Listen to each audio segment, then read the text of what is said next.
പ്രിയ സുഹൃത്തുക്കളെ, ഇന്നലെ തമിഴ്നാട്ടിൽ നടന്ന തരൂരിൽ നടന്ന വിജയുടെ തമിഴ് മക്കൾ കഴകം ഈ പാർട്ടിയുടെ സമ്മേളനത്തിലുണ്ടായ ദുരന്തത്തെ പറ്റിയാണ് ഞാനിന്ന് പറയുന്നത്. ഏകദേശം 33 ആൾക്കാർ മരിക്കുകയും 50 പേരോളത്തോളം തിരിച്ചറിയാനാവുകയും ഗർഭിണികളും കുട്ടികളും ആരാണെന്ന് തിരിച്ചറിയാതെ പോവുകയും ലാത്തി ചാർജ് മുതലായ കാര്യങ്ങൾ നടക്കുകയാണ്. വെറും 15,000 ആൾക്കാരുടെ കപ്പാസിറ്റിയുള്ള സ്റ്റേഡിയത്തിൽ 50,000 ആളുകളെ കുത്തി നിറച്ചുകൊണ്ടാണ് ഈ കലാമിറ്റി എന്ന് പറയുന്നത് ഉണ്ടായിട്ടുള്ളത്. ഇതൊരു നാച്ചുറൽ കലാമിറ്റി അല്ല. ഇങ്ങനെ ഉള്ള ഈ രാഷ്ട്രീയ പ്രവേശന സമ്മേളനങ്ങൾ ഇതിനു മുമ്പും നടത്തിയിട്ടുണ്ട്. അദ്ദേഹത്തിൻ്റെ ഒരു 35 മിനിറ്റ് മോദിജിയെയും സ്റ്റാലിനെയും വെല്ലുവിളിച്ചുകൊണ്ടിട്ടുള്ള ഈ പറയുന്നത് സിനിമാ നടൻ എന്ന നിലയിൽ നമ്മൾക്ക് സിനിമാ നടന്മാരെ നോക്കുകയാണെങ്കിൽ MGR, ജയലളിത, ശരത് കുമാർ, ഇങ്ങനെ നീളുന്ന ലിസ്റ്റിൽ ഇപ്പോൾ രജനീകാന്ത് ഒരു പാർട്ടി രൂപീകരിക്കാൻ വെച്ചിരുന്നു. അയാൾ മാന്യനായ മനുഷ്യനായതുകൊണ്ട് ആ പറയുന്ന പരിപാടി നിർത്തി. അതുകൊണ്ട് ജനങ്ങൾക്ക് അദ്ദേഹത്തോട് ആരാധന മാത്രമേ ഉള്ളൂ. ഇപ്പോൾ വിജയ് ഇറങ്ങിയിട്ടുണ്ട്. എന്തിന് ഈ പറയുന്ന സാമൂഹിക സേവനത്തിനാണെങ്കിൽ എന്തിനു പാർട്ടി രൂപീകരിച്ച് നിങ്ങൾ ഉണ്ടാക്കുന്നു? നിങ്ങൾക്ക് സിനിമയിൽ നിന്ന് കിട്ടുന്ന കോടികളുടെ ലാഭം സന്നദ്ധ സേവന കാര്യങ്ങൾക്ക് ഉപയോഗിച്ചുകൂടെ? അങ്ങനെ പഠനത്തിനും കുടുംബാംഗങ്ങൾക്ക് വീടില്ലാത്തവർക്കും അങ്ങനെ ചെയ്തുകൂടെ? അതല്ലാണ്ട് ഈ പറയുന്ന സിനിമ, അവസാനത്തെ സിനിമ എന്ന് പറയുന്ന ജനനായകൻ, അതോടുകൂടി ഞാൻ സിനിമയിൽ നിന്ന് അഭിനയം നിർത്തുകയാണ്, പൂർണ്ണമായി രാഷ്ട്രീയത്തിലേക്ക് തമിഴ് മക്കളെ സേവിക്കാൻ വേണ്ടി. തമിഴ് മക്കളെ ഇങ്ങനെയാണോ നിങ്ങൾ സേവിക്കേണ്ടത്?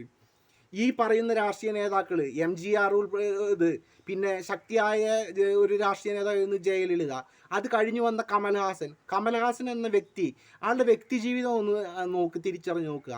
ആദ്യം വ്യക്തി നന്നാവണം, എന്നിട്ട് വേണം സമൂഹം നന്നാവാനായിട്ട്.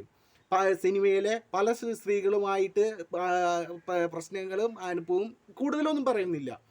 അതേപോലെ തന്നെയാണ് നമ്മളുടെ വിജയിനെ പറ്റി അങ്ങനെ ഒരു പ്രത്യേകിച്ച് കംപ്ലൈൻറ്റും കാര്യങ്ങളും ഒന്നുമില്ല. പിന്നെ ശരത് കുമാർ എന്നൊരു നടൻ കുടുംബ സമ്പർക്ക പരിപാടിയുടെ ഒരു പരിപാടി മുന്നേ നടന്നതിൽ നമുക്കൊന്ന് എന്നുള്ള നമ്മുടെ നാട്ടിലുള്ള ആ പറയുന്ന പരിപാടിയിൽ ഉണ്ടായിരുന്നു. എത്ര വിവാഹം കഴിച്ചു, എത്ര മക്കളുണ്ട് അദ്ദേഹത്തിന്? ഇത്രയും കാര്യങ്ങൾ ഇവർ ആദ്യം വ്യക്തി നന്നാവണം, എന്നിട്ട് വേണം ഈ പറയുന്ന സമൂഹത്തെ നന്നാക്കാൻ വേണ്ടിയിട്ട്. ഇത്തരം നാച്ചുറൽ കലാമിറ്റി പോലെയല്ല ഇങ്ങനെയുള്ള സംഭവങ്ങൾ ഉണ്ടാകുന്നത്. വിജയ് എന്ന് പറയുന്ന നടനെ എനിക്കിഷ്ടമാണ്. പക്ഷേ വിജയ് ഈ തമിഴകത്തിൽ രാഷ്ട്രീയ നേതാവ് ചമഞ്ഞ് ഇങ്ങനെ പ്രശ്നങ്ങൾ ഉണ്ടായിരുന്നത്. രാഷ്ട്രീയത്തിൽ നിങ്ങൾ ഇടപെട്ടില്ലെങ്കിൽ രാഷ്ട്രീയം നിങ്ങളുടെ ജീവിതത്തിൽ ഇടപെടുമെന്ന് ഒരു കമ്മ്യൂണിസ്റ്റ് നേതാവ് പറഞ്ഞിട്ടുണ്ട്. അതുകൊണ്ട് രാഷ്ട്രീയം നല്ലതാണ്. പക്ഷേ ഈ മാതിരിയുള്ള മരിച്ചവർക്ക് ഉദയനിധി സ്റ്റാലിൻ 10 ലക്ഷം രൂപ വെച്ച് നൽകാമെന്നും പറഞ്ഞിട്ടുണ്ട് ധനസഹായം. മരിച്ചവർ തിരിച്ചു കിട്ടുമോ? 10 ലക്ഷം രൂപ കൊണ്ട് എന്താണ് ഉണ്ടാവാൻ പോകുന്നത്? ഇത്തരത്തിലുള്ള ഈ രാഷ്ട്രീയ നാശങ്ങളെ, ഈ പ്രശ്നങ്ങളെ നമ്മൾ പിന്നെ ഈ ഫാൻസുകാർ ചമന്ന് നടക്കുന്നുണ്ട്. നിങ്ങൾ ഫാൻസ് ആയിക്കോളൂ, സിനിമയെ സ്നേഹിച്ചോളൂ.